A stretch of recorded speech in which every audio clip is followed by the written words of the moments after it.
Career guideline টিউটোরিয়ালের চতুর্থ ক্লাসে আপনাদের সবাইকে স্বাগতম। আজকে আমাদের আলোচনার বিষয় কিভাবে একটি অনলাইন পোর্টফোলিও তৈরি করা যায়।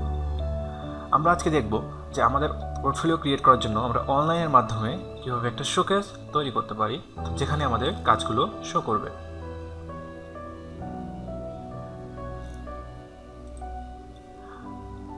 অনলাইন পোর্টফোলিও করার জন্য আমরা আজকে বেছে নিয়েছি behance.net-কে। Behance হলো অ্যাডোবির একটি সাইট যেখানে আপনি আপনার অনলাইন পোর্টফোলিও তৈরি করতে পারেন এবং সেটা সম্পূর্ণ ফ্রি। তো শুরু করার জন্য আমরা প্রথমেই সাইন আপ করতে হবে। সো আমরা সাইন আপ বাটনে ক্লিক করলাম। এমন একটি পেজ আসবে সাইন আপ বাটনে ক্লিক করার পর। এখানে আপনার ইনফরমেশনগুলো দিয়ে আপনাকে সাইন আপ করতে হবে। সো আমি একটি সাইন আপ করি। এখানে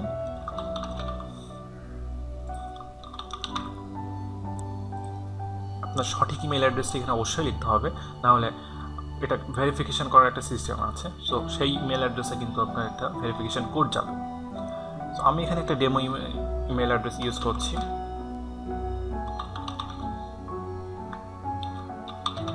ভেরিফিকেশনটা আপনারা সঠিকভাবে করে নেবেন।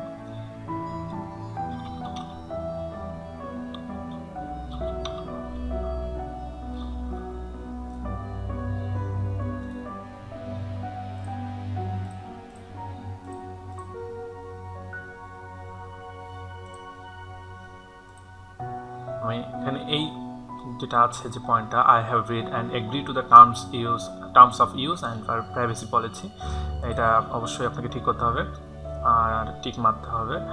আর এটা ঠিক না দিলেও চলবে। সো আমরা এখন সাইন আপে ক্লিক করি।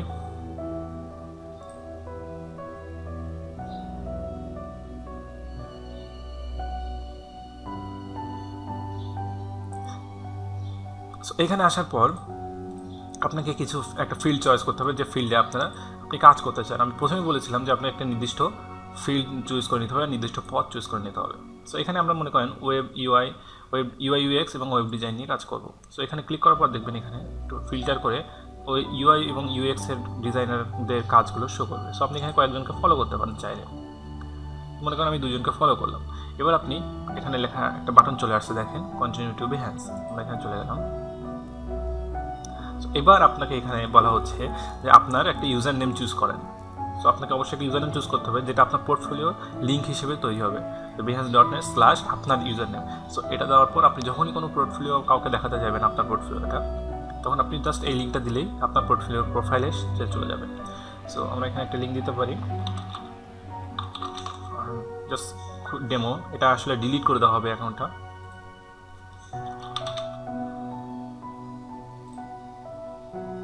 এবার আমরা যদি স্টার্ট এক্সপ্লোরিং দেই, তাহলে দেখবেন যে এটা চলে আসবে একটা আমার হোম পেজে। সো এখানে আসলে অ্যাক্টিভিটিটা দেখাচ্ছে, এটা আসলে কোনো আমার কাজ না। সো আপনার কাজ যদি আপনি করতে চান, তাহলে এখানে দেখেন অ্যাড ওয়ার্ক বলে একটা অপশন আছে। এখান থেকে আপনি অ্যাড ওয়ার্ক থেকে অ্যাড প্রজেক্টে চাইতে পারেন। সো এখানে একটা অপশন চলে আসছে যে select files for your project. এখানে আপনাকে আপনার ফাইলস সিলেক্ট করতে হবে। সো আপলোড ফাইলস, এখানে আপলোড ফাইলসে ক্লিক করলে আপনার ডকুমেন্ট এখানে চলে আসবে। সো এখান থেকে আমরা যেটা করতে পারি, আমাদের ফাইল আমরা এখানে আপলোড করতে পারি। যে কোনো একটা ফাইল আমরা এখানে আপলোড করতে পারি।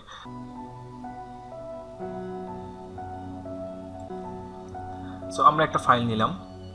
এটা আসলে আমার কাজ না, আমরা জাস্ট আপনাদের দেখানোর জন্যই করছি এখানে। সো এখান থেকে আমরা ফাইলটা আপলোড হচ্ছে, এখানে এভাবে আপলোড হবে। সো আপলোড হওয়ার পর আমাদেরকে এখানে আপনি আরও অনেক কিছু এখানে যোগ করতে পারেন। সো আমরা আপলোড হয়ে যাওয়ার পর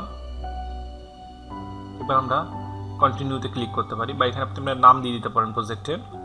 মনে করেন এখানে নামটা হবে ফটোগ্রাফি। এখানে একটা নাম দিবেন আপনাদের, কারণ আপনাদের প্রজেক্টে একটা নাম থাকতে হবে। সো কন্টিনিউ দিলে এখানে আপলোড ইমেজ আবার চাইবে, যেখানে আপলোড করেন একটা থাম্বনেইল, যেটা আপনার প্রজেক্টে ছোট্ট করে শো করবে। প্রথমে আপনার যখন প্রোফাইল থাকবে, প্রোফাইলে এটা শো করবে। সো থাম্বনেইলটা অবশ্যই থাকতে হবে। এবার কপি অ্যান্ড কন্টিনিউ। সো আমরা পেয়ে গেছি নতুন উইন্ডোটা।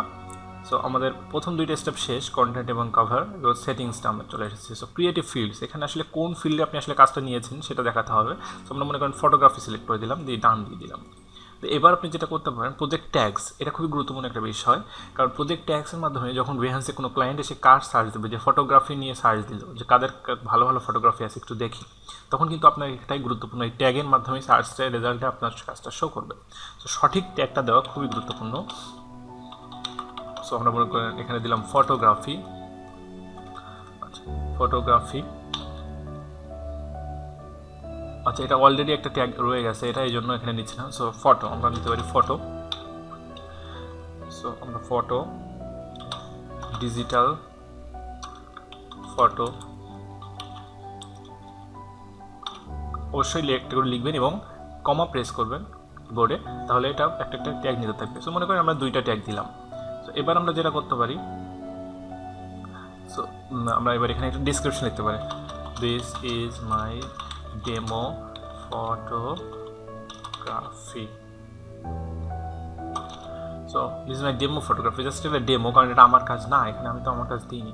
সো এবার এখানে যদি আপনি বলেন টুলস ইউজ, আপনি যদি কোনো টুলস ইউজ করে থাকেন আপনি দিতে পারেন। মনে করেন আমি অ্যাডোবি ফটোশপ দিয়ে এটাকে একটু এডিটিং করেছিলাম, সো অ্যাডোবি ফটোশপ আমরা দিতে পারি। সো ডান।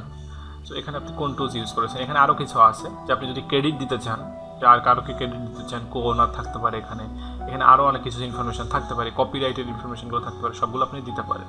দেওয়ার পর যদি আপনি এখানে পাবলিশ দেন, তাহলে এটা প্রজেক্টটা পাবলিশ হয়ে যাবে।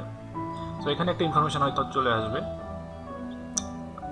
হ্যাঁ এখানে যাচ্ছে, বলছে যে আপনার ইনবক্স চেক করতে বলতেছে, যে আপনার ইমেল অ্যাড্রেসটা ভেরিফাই করার জন্য। সো আপনি ইমেল অ্যাড্রেসটা অবশ্যই ভেরিফাই করে নেবেন। সো আপনার কাজ একটা মনে করেন জমা হয়ে গেছে। সো আমরা এখান থেকে যদি এখন প্রোফাইলে যাই, মাই প্রোফাইল থেকে মাই প্রোফাইলে দেখেন এখানে কিন্তু একটা কাজ চলে আসছে, যেখানে আপনার কাজের কয়টা ভিউ হয়েছে, কয়টা অ্যাপ্রিসিয়েট হয়েছে, কোন ক্যাটাগরিতে আছে, সো সবগুলোই এখানে দেখাচ্ছে, দেখছেন। সো এটা এখন প্রাইভেট হিসেবে আছে, যেহেতু আপনার প্রোফাইলটা এখনও ভেরিফাইড না। সো এই কাজগুলো আপনি এইভাবেই শো করতে পারেন। আপনার প্রোফাইল ভেরিফাইড হয়ে গেলে এটা অটোমেটিক পাবলিক হয়ে যাবে। সো এভাবেই Behance আপনার পোর্টফোলিও আপনি তৈরি করতে পারেন, এবং এখান থেকেই আপনি এই যে আপনার লিঙ্কটা পেয়ে যাবেন, তার প্রোফাইলের এই লিঙ্কে। এখানে আরও অনেক কিছু অ্যাড করতে হয়, যে কীভাবে আপনার সম্পর্কে কিছু তথ্য এখানে দিতে পারেন। এখানে অ্যাডে ক্লিক করলে এখানে আপনার সম্পর্কে কিছু তথ্য দিতে পারেন, আপনার ওয়ার্কিং এক্সপিরিয়েন্স সম্পর্কে এখানে লিখতে পারেন, আরও অনেক সেকশন নিজে নিজে অ্যাড করতে পারেন। সো এইভাবে আপনার সমস্ত ইনফরমেশান যখন এখানে দিবেন, সো তখন কিন্তু একটা ক্লায়েন্ট এসে সব কিছু আপনার এখান থেকেই জানতে পারবে, যে আপনি আসলে কী করছেন না করছেন, আপনার এক্সপিরিয়েন্স কী, আপনার কাজ কেমন হয়, সবগুলোই সে এক জায়গা থেকে দেখতে পাচ্ছেন। সো এখান থেকেই আপনি হায়ার হইতে পারেন। সো দেখেন এখান থেকে যদি আপনি এখান থেকে আপনার ছবি আপনি এডিট করতে পারেন, এখান থেকে আপনার ছবি এডিট করতে পারেন, আপনার ইনফরমেশনগুলো এখানে ঠিক মতো বসায় দিতে পারেন, এডিট করে দিতে পারেন। তো এইভাবেই আপনি এখানে একটা সুন্দর প্রোফাইল তৈরি করতে পারেন। আরও যেটা করতে পারেন, আপনি যদি সুন্দর প্রোফাইল কেমন হয় সেটা দেখতে চান, তার জন্য আপনি বড় বড় ডিজাইনারদের প্রোফাইলে চলে যান।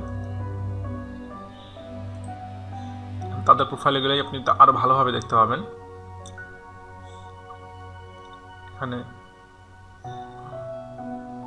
এখানে হয়তো খুব বেশি কিছু নাই নাটটাতে, এখানে একজনের এটাতে আরও আছে।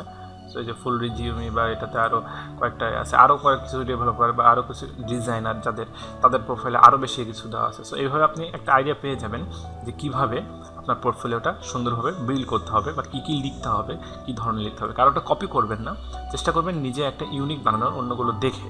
সো এভাবে একটা সুন্দর পোর্টফোলিও তৈরি করা যায়, এই পোর্টফোলিও থেকে আপনি সহজেই কিন্তু অনেক কাজ পেতে পারেন।